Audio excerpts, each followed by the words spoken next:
Sa iba pang balita, determinado si Senador Bong Revilla Jr. sa pagkakandidato bilang Pangulo ng Pilipinas sa 2016 presidential elections.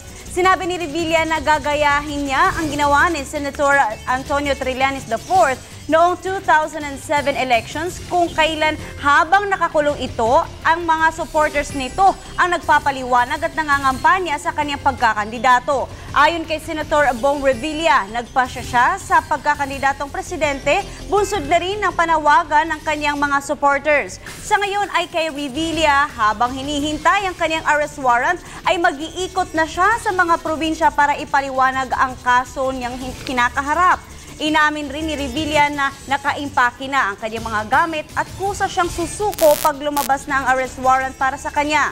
Sakaling matuloy ito ay makakasama ni Revilla sa piitan ng mga kapwa-senador na sina Juan Ponce Enrile at Jingo.